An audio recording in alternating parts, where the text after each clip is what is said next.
নমস্কার বন্ধুরা, জিকে বাংলা জ্ঞান চ্যানেলে তোমাদের সকলকে স্বাগত। আশা করি তোমরা সকলেই ভালো আছো। আজকের প্রথম প্রশ্ন, চিকিৎসা সংক্রান্ত পরীক্ষা নিরীক্ষা এবং বিভিন্ন গবেষণার কাজে কোন প্রাণীকে সবথেকে বেশি ব্যবহার করা হয়?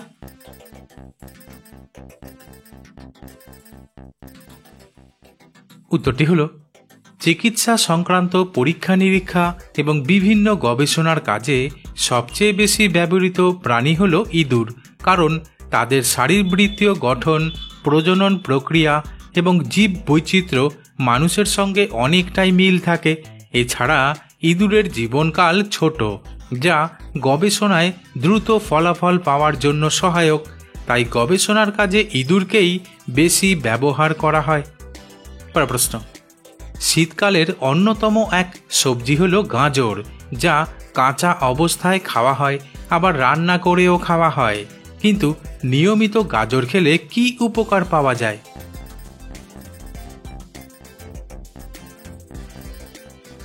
উত্তরটি হলো, গাজরে উচ্চ পরিমাণে বিটা ক্যারোটিন থাকে, যা ভিটামিন এ এর একটি প্রাকৃতিক রূপ। আর ভিটামিন এ চোখের স্বাস্থ্য বজায় রাখতে গুরুত্বপূর্ণ ভূমিকা পালন করে। তাই নিয়মিত গাজর খাওয়ার অভ্যাস করলে দৃষ্টিশক্তি উন্নত হয় এবং রক্তচাপ নিয়ন্ত্রণে থাকতে সহায়তা করে। তাছাড়া গাজর খেলে হৃদরোগের ঝুঁকি কমে, কোষ্ঠকাঠিন্য প্রতিরোধ করে, পেট পরিষ্কার রাখে এবং অন্ত্রের স্বাস্থ্য উন্নত করে। পরের প্রশ্ন, মিষ্টির নাম শুনলেই প্রতিটি মানুষের জিভে জল চলে আসে, বিশেষ করে ভারতীয়দের। কারণ এখানকার বাচ্চা থেকে বুড়ো প্রায় সকলেই মিষ্টি খেতে ভালোবাসে। কিন্তু ভারতের সবচেয়ে দামি মিষ্টির নাম কি? বন্ধুরা, প্রশ্নগুলি ভালো লেগে থাকলে লাইক করে দিও।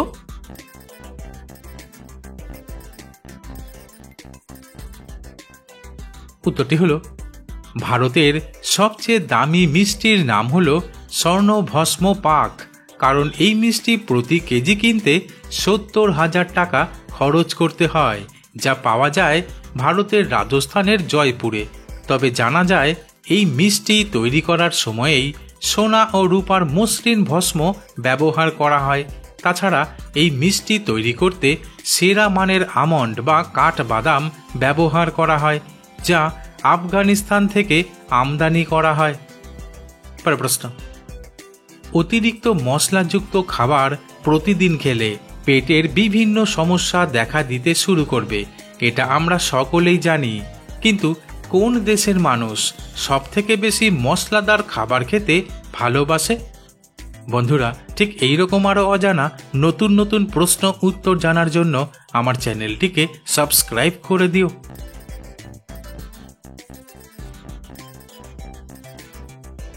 উত্তরটি হলো, ভারতবর্ষ দেশের মানুষ সবথেকে বেশি মশলাদার খাবার খেতে ভালোবাসে। কারণ ভারতীয় রান্নার বৈচিত্র্য এবং মশলার ব্যবহার অপ্রতুল এবং প্রতিটি অঞ্চলের রান্নায় বিশেষ ধরনের মশলা ব্যবহার করা হয়।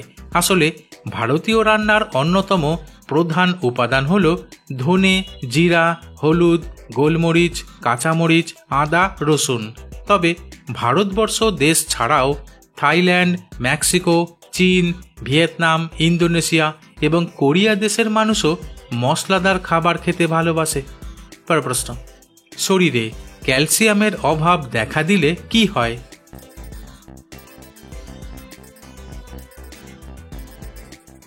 উত্তরটি হলো, শরীরে ক্যালসিয়ামের অভাব হলে বিভিন্ন শারীরিক সমস্যা দেখা দিতে পারে।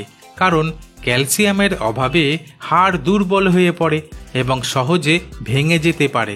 তাছাড়া ক্যালসিয়ামের অভাবে পেশি সঠিকভাবে সংকুচিত হতে পারে না, ফলে পেশির খিঁচুনি হতে পারে।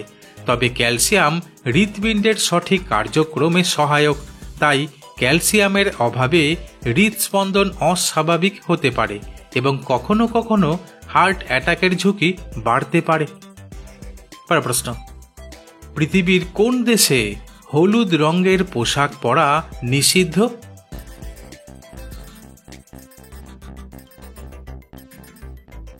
উত্তরটি হলো, মালয়েশিয়া দেশে হলুদ রঙের পোশাক পরা নিষিদ্ধ, কারণ 2015 সালে মালয়েশিয়ার প্রধানমন্ত্রীর বিরুদ্ধে প্রতিবাদ জানাতে লোকজন হলুদ টি শার্ট পরেছিল। তাই সেটা নিয়ন্ত্রণে আনতেই সরকার থেকে হলুদ রঙের পোশাক নিষিদ্ধ করা হয়েছে। প্রশ্ন, আমরা সকলেই জানি যে কোনো মানুষ হঠাৎ করে অসুস্থ হয়ে পড়লে অ্যাম্বুলেন্সে করে তাকে হাসপাতালে নিয়ে যাওয়া হয়, কিন্তু অ্যাম্বুলেন্সের সামনের দিকে অ্যাম্বুলেন্স কথাটি উল্টোভাবে লেখা থাকে কেন?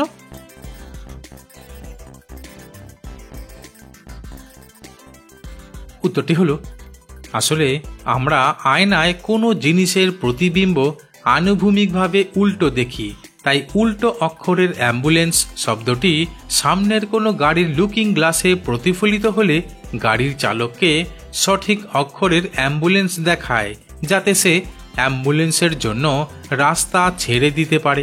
তাই অ্যাম্বুলেন্সের সামনের গাড়ির চালকের সুবিধার্থে শব্দটি উল্টো করে লেখা হয়।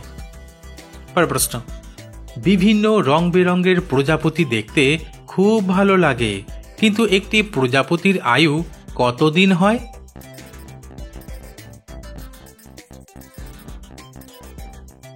উত্তরটি হলো, আসলে একটি প্রজাপতির আয়ু তার প্রজাতি এবং তার জীবনের পর্যায়ের ওপর নির্ভর করে। তবে সাধারণভাবে বলতে গেলে একটি প্রজাপতির জীবনকাল 1 থেকে 4 সপ্তাহ হয়ে থাকে। প্রশ্ন, আমরা সকলেই জানি যে আমাদের সমস্ত কাজকর্ম পরিচালনা করে আমাদের মাথা বা মস্তিষ্ক, কিন্তু ছেলেদের নাকি মেয়েদের কাদের মস্তিষ্ক আকারে বড় হয়?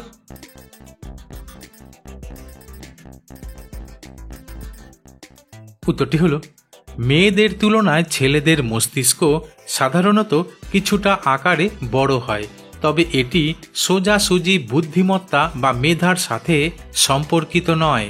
আসলে বৈজ্ঞানিক গবেষণায় দেখা গেছে যে পুরুষদের মস্তিষ্কের গড় আকার মহিলাদের মস্তিষ্কের চেয়ে কিছুটা বড় হয়, যা মূলত শারীরিক আকারের পার্থক্যের কারণে ঘটে থাকে। প্রশ্ন, প্রতিদিন সকালে কতগুলো কাঁচা রসুন খেলে সব সময় শক্ত ও মোটা থাকবে?